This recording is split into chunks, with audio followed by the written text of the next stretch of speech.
What's up, ladies and gentlemen? This is Manufactured Opinion here, and welcome back to my Dragon's Dogma playthrough/guide.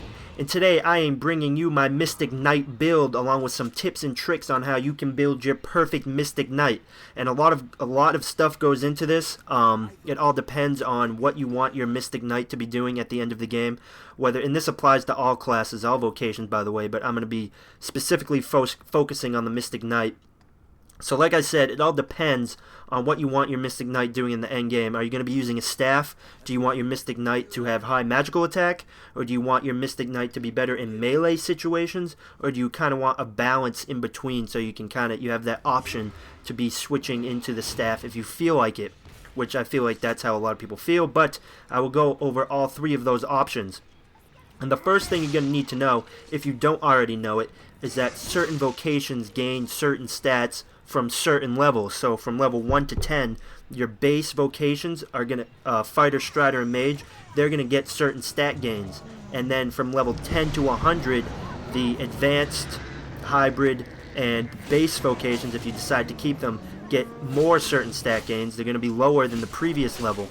And then from level 100 onwards to the cap level 200, you get even lesser stat gains. Most of them are 0 actually, but that's the way the stat growth system works. And you see this in a lot of other games as well. When you switch your vocation, so say you started off as a fighter and switch to ranger, which is a completely different vocation, completely different build, you will keep all of the stat gains you got from the fighter in your ranger build, so nothing changes over. All of your stats are always going to stay the same. So how that applies to Mystic Knight? Well, like I said, it all depends on what you want your Mystic Knight doing. If you want your Mystic Knight to have high magical attack, if you know for a fact you're going to be using a staff as soon as you make your Mystic Knight, then I highly suggest from level 1 to 10 you go Mage. And then from level, maybe 10 to 50, you go Sorcerer, so you can really build up that high magical attack. And then you're going to want to switch into Mystical Knight, rather, so you can get some of the, the health and stamina upgrades that go with the Mystic Knight, because they are pretty damn good, especially the magical defense. Because if you start off as a mage, your defense is pretty shitty. So not only do you have good physical defense as a Mystic Knight, you also have good magical defense as well, which kind of plays into the whole Mystic Knight thing. It's just a really good all-around stat gainer. So that's the easy one.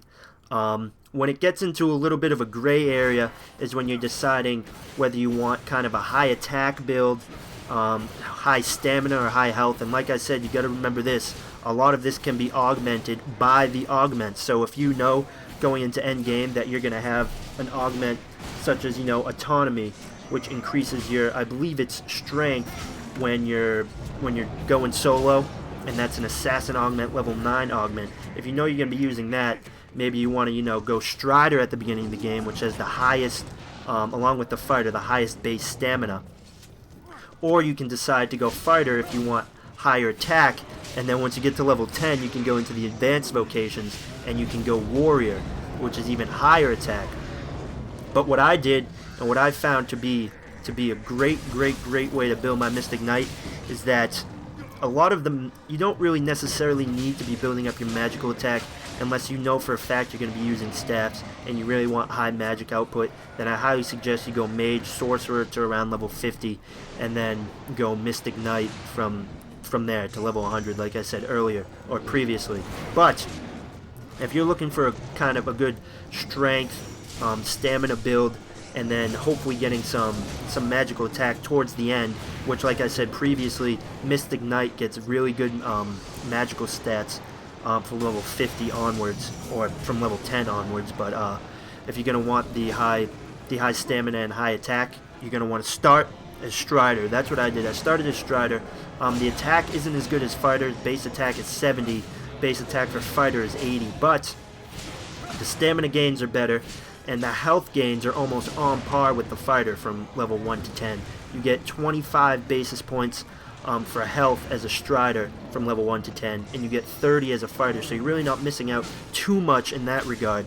And then once I hit level 10, I switched straight over to Assassin, because Assassin has some of the best attack slash stamina combo you can get in the game. The only thing you give up in that regards is defense, which I haven't even pointed out yet, can be augmented by some of the great armor you can get from, you know, giving the gold idol to Caxton in Grand Sorin. So you can definitely kind of build your armor up in a way that makes it so you don't really need to be focusing too much on defense. And the fact that your pawns are going to be there most of the way through, they provide great shields if ever you need one. But I guess I can get into that a little bit later in the video. So right, I went from level 1 to 10, I went Strider. And then from level 10 to level, I'd say like 35 or 40, I went to Assassin, and then went right into Mystic Knight. And I started building up my magic attack from there, you know, just in case. You don't really, I think I'm level 110 now, 111, and my magic attack is about 2300. So if I ever decided to switch over to staff, you know, I can pretty much destroy anything I wanted to. So if you do it that way, you can have a really nice complementary set of skills. So I think I've pretty much touched upon everything there. I guess the last thing I can really get into is if you just want to go full out attack with your Mystic Knight and maybe just have some semi-good magic defense and magical attack towards the end, or I should say, yeah, magical attack and magic defense is because fighter doesn't really have you have 2 basis points as a fighter from level 1 to 10 magic defense. Same thing with the Strider, actually, but you're really giving up your magic attack. In magic attack, you get 3 basis points as a Strider. That's why I suggest that you go Strider first, so you're not giving up too much magic attack towards the end of the game. I know it's really confusing, and I know that without like laying out all the charts for you and showing you step by step how the stat gains grow, it's really difficult to kind of pick out how you would play your Mystic Knight for every single individual. But you can go to the wiki. They have a whole chart there of the vocation level stat gains, and you can go from there. But right, I kind of got on the tangent there. If you really want high attack and you're gonna sacrifice some of your magic attack, like I said, you can go straight fighter to warrior, or you could even go fighter to assassin, so you're regaining some of that magical attack and you're also regaining some of that stamina that you lose out on by going fighter at the beginning, because assassin has some great stamina boosts as well as stamina augments as well. So that is the first part. That is the most important part before you start any one of your vocations. If you've already played through, most of this is going to be for New Game Plus, because when I first went through, I happened to get lucky, you know, picking Strider and then going into Assassin. That was a perfect way for me to build my Mystic Knight. But if you're playing New Game Plus, want to build a great Mystic Knight, or any other vocation for that matter, you're going to want to look at the stat gains, the stat growth, and figure out what will complement your playstyle towards the end of the game. So you're going to be future-looking, forward-looking, and you will be able to build a class that best suits your playstyle. Okay, so next we have skills, weapon skills and shield skills, along with my augments. And augments, really, just like the vocations, what vocations you choose at the beginning of the game, a lot of it has to do with personal preference. If you're starting a brand new game, these augments aren't going to be available to you, but I'll get into that a little bit later. First off, I want to talk about my weapon skills, and there really is one build and one build only I use for the Mystic Knight that just can take on any kind of situation you would ever have. So I'll start with the shield skills. Abyssal Anguish is a must. You can just put out so much damage with Abyssal Anguish. It's literally, I use it every time before I fight the Dragon until it runs out. The damage output's insane, so that's definitely a must. Holy Fortress is great. Is a great support skill. If all your pawns are behind you, if they're set to, you know, not attack too much, you can get the pawns behind you, put them behind your Holy Fortress, and then come out of your shield and attack with Burst Strike. I like Burst Strike the most because you really, if there's an enemy like, say, a melee enemy, or even a better example, a magic enemy, you know, like a skeleton sorcerer that's casting a spell, you can just close the gap gap in between you and the skeleton sorcerer so quick with burst strike. So you can come out, say you're being attacked by a hellhound and they're breathing fire at you. You have a holy, they're shooting fireballs at you. You have your holy fortress up, can't do any damage to you. Once you see your opening, you can just close your gap between you and the enemy so fast. And with abyssal anguish, they're gonna be toast in one or two strikes. It's not even gonna be fair. Now, if you find yourself overrun, and I guess I should just say, I have fire counter. It's just, you can really pick any kind of elemental shield skill you want in that slot. I go with fire because I always find myself fighting stupid-ass goblins. But that's just me. So anyways, great complementary skills to the shield skills. You're definitely going to want Great Cannon. 110% going to want Great Cannon. This is great paired with Ruinous Sigil. If you find yourself being overrun, you cast one of these, you throw up your Holy Fortress, get your team with you, block all ranged attacks that may be coming your way, and then set up your Great Cannon. Everything that's going to be trying to run at you is just going to be jumping out of this sigil. It's not even going to have a chance to hit you, and you just destroy everything with your ranged attack. I mean, it's not even fair. Just the amount of great skills that the Mystic Knight has. You can literally destroy anything that comes at you with this setup. So those are the skills I recommend. Those are also great for the Dragon. You got Great Cannon that really does a number on its wings, and then of course Abyssal Anguish, like I said, greatly increases your damage output. Do more damage on the online Dragon so you can get some of that awesome loot.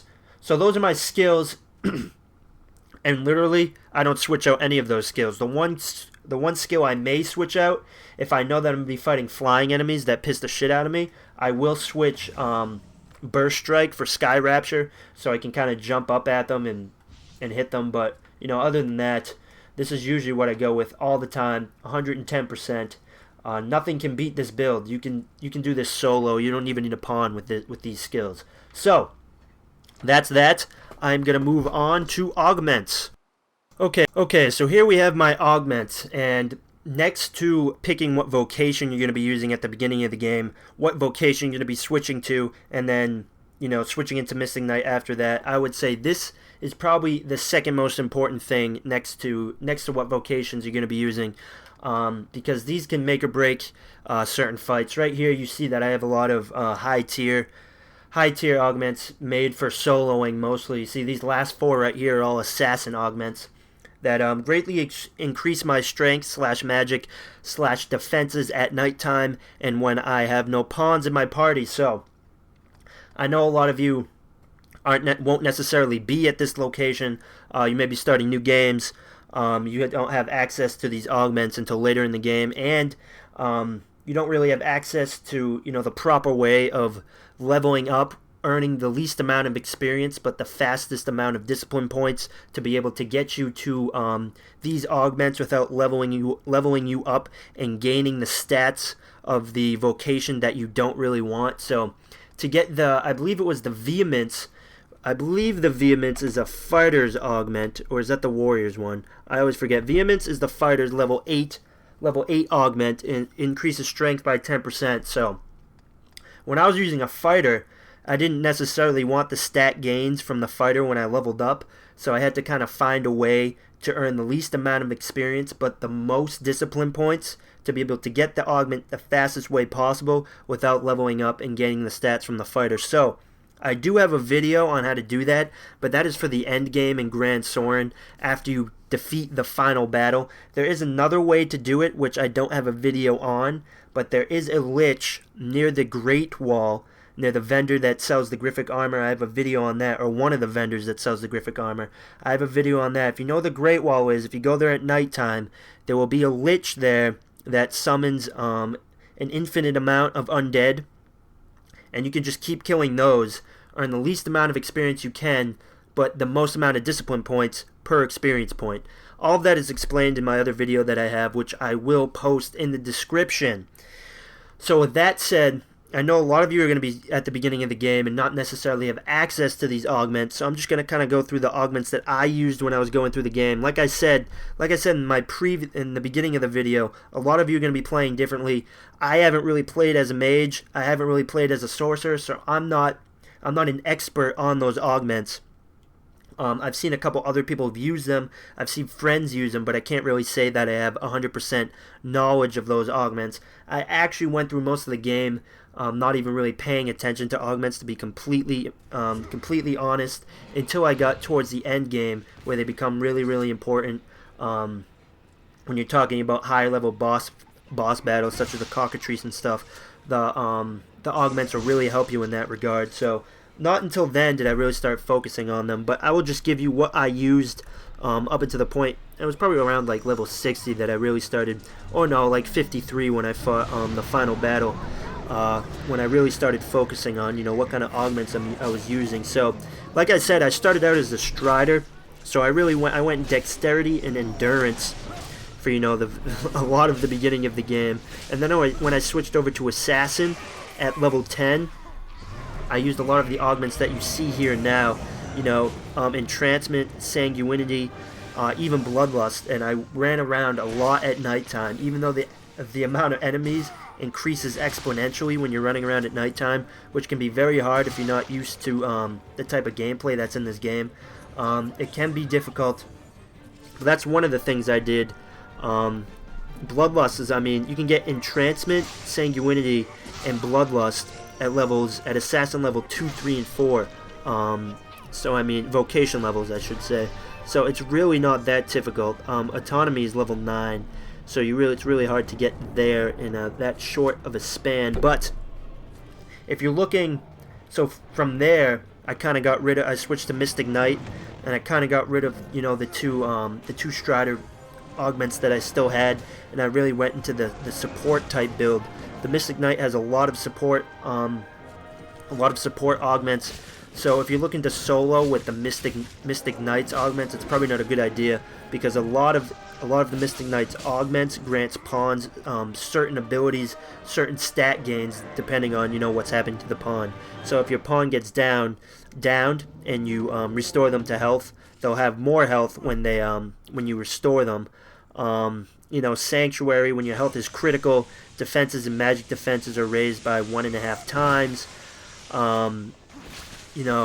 Less stamina used when you block an attack. A lot of it's support elements, so I really went into those fighting the final boss. And then once I got to Grand Soren post-game, it was really... I shouldn't call it the final boss, by the way. It's like the pre-final boss. And then once I got into Grand Soren, I just used the ability that you can see in my video, the gain disappoint points the fastest possible way. I forget what I named it, but I went in, did that, and I got all of these endgame vocations, augments that you see here, and I've really been soloing since then. And once you can really get to those, you can really just solo, and it's really not a problem at all. You get so much stat gains from this, it's ridiculous. So really, that's that.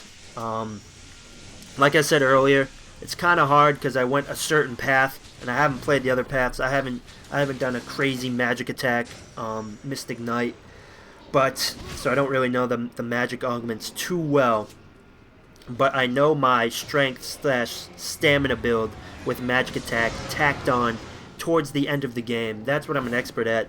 And to be completely honest, in my manufactured opinion, that's the best way to go about building your Mystic Knight. Go something with either high strength, high stamina, mix it in with Assassin, and then towards the end of the game, around like level 45, 50, switch to Mystic Knight and really build up your magic attack, and you'll be set. You'll have a badass Mystic Knight that can pretty much destroy anything solo. So that's that on augments. I can go into pawns a little bit, but there really isn't too much. It all depends on your playstyle. If you're gonna have a pawn or you're gonna have a Mystic Knight that's high in magic attack, you're definitely gonna want a couple warrior pawns. If you have a support, if you're building a support type Mystic Knight, like I was talking about earlier, you're definitely gonna want a couple rangers and then a sorcerer with high DPS. Because the support Mystic Knight won't put out as much damage as, say, a high attack Mystic Knight. So you're definitely going to want that DPS from the Sorcerer, and the Rangers backing up the Sorcerer, because Sorcerers, for some crazy reason, I know it's not aggro, I know things don't really aggro to different pawns in this game, and Asalam's just kind of staring me down, But yeah, it's really your sorcerers get attacked a lot more. So the fact that you'll have that support element in your Mystic Knight will make the fights that much easier. And use the weapon skills that I pointed out earlier in the game. Use all your discipline points for those to get those as early as possible. And you'll have no problem keeping your pawns alive. And if they die, you'll be buffed, they'll be buffed, and you'll come back that much stronger. So that's that for the Mystic, well, all of the augments, skills, and vocation picking. I'll show you my build here at the end of the video. So I'll be right back. So here is all of my armor and weapons slash stats that you may have already seen throughout this video. So I'm going to leave you to that. For all of you that follow my channel slash videos, I apologize that I haven't uploaded in a couple days. But believe it or not, it was all due to this video. Getting the right clips to showcase what the Mystic Knight can do, re-recording my audio so I don't sound like a babbling idiot, which I'm sure plenty of you probably still think I sound like a babbling idiot, and that's fine, you're entitled to your manufactured opinion, but yeah, a lot of time went into this video, so I'd really appreciate, if you have the time, if you leave the like slash comment slash favorite. You know I don't ask for that a lot, because like I said previously, in previous videos, I feel like a dirty used car salesman. If your parents are used car salesmen slash woman, I apologize, but that's just how I feel. So yeah, leave a like slash comment if you have time. I hope you liked the video. I hope I was able to provide some nugget of information that you may not have known previously. If I didn't, if you found this video shitty, didn't provide you any information, well, I apologize for that, and you can leave and never come back, to be blunt. So yeah, I hope you're enjoying Dragon's Dogma. I hope you're enjoying life, and I hope to bring you many more Dragon's Dogma videos in the future. So, I will leave you with that. Goodbye, everybody.